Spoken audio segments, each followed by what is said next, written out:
അതിപ്പോ അതിന് ഞാനല്ലല്ലോ ഉത്തരം പറയേണ്ടത്. എന്നെ ഉപയോഗിക്കേണ്ടവർ വന്ന് എന്നെ കാസ്റ്റ് ചെയ്ത് ഉപയോഗിച്ചിട്ടുണ്ട്. എനിക്ക് പറ്റുന്നത് പോലെ ഞാൻ ആ സിനിമകളിലൊക്കെ നന്നാക്കാൻ ശ്രമിച്ചിട്ടുണ്ട്.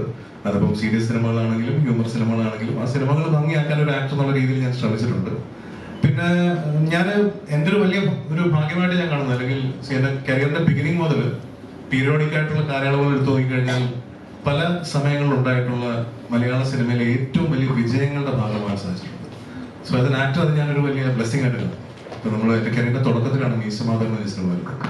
പിന്നെ മീശമാധവൻ കഴിഞ്ഞു ക്ലാസ്മേറ്റ്സ് പോലത്തെ സിനിമ, അല്ലെങ്കിൽ 2020 ആ സമയത്ത് ഏറ്റവും വലിയ ഹിറ്റായിരുന്നു. പിന്നെ ലൂസിഫർ.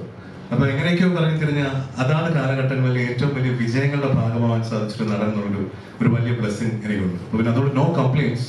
പിന്നെ സമയം ഇനിയുണ്ട്, ഇനിയും ഗംഭീര കഥാപാത്രങ്ങൾ ചെയ്യാൻ ഞാൻ റെഡിയാണ്. ഞാൻ ഇവിടെ തന്നെ ഉണ്ട്, ഇവിടെ പോയിട്ടില്ല. അപ്പോൾ എന്നെ ഉപയോഗിക്കേണ്ടവർക്ക് അന്ന് ഉപയോഗിക്കും. തീർച്ചയായിട്ടുമാണ്. പിന്നെ നമുക്ക് കിട്ടുന്ന സിനിമകളിൽ തന്നെ നമുക്ക് ചൂസ് ചെയ്യാൻ പറ്റുള്ളൂ.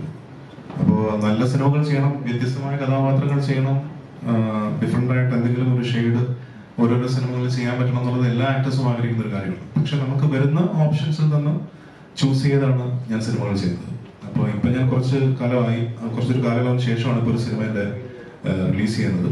അപ്പോൾ ഇനി അങ്ങോട്ട് കുറച്ച് ചൂസ് ചെയ്തിട്ട് തന്നെ ആയിരിക്കും മുന്നോട്ട് പോകുന്നത്. ഒരു ആക്ടർ എന്നുള്ള രീതിയിൽ എന്നെയും കൂടി ചലഞ്ച് ചെയ്യുന്ന വേഷണം ചെയ്യാന്നുള്ളതാണ് ഇനിയുള്ള പ്രയോറിറ്റി.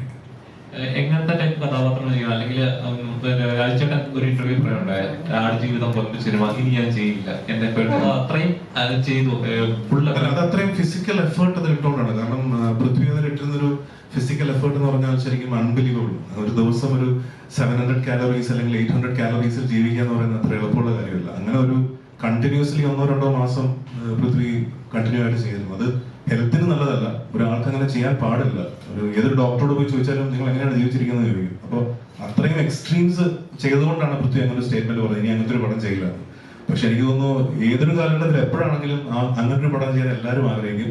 പൃഥ്വിയുടെ കരിയറിലെ ഒരു ഐസിംഗ് ഓൺ ദ കേക്ക് ആയിരിക്കും ആ സിനിമ എന്ന് ഞാൻ വിശ്വസിക്കുന്നു.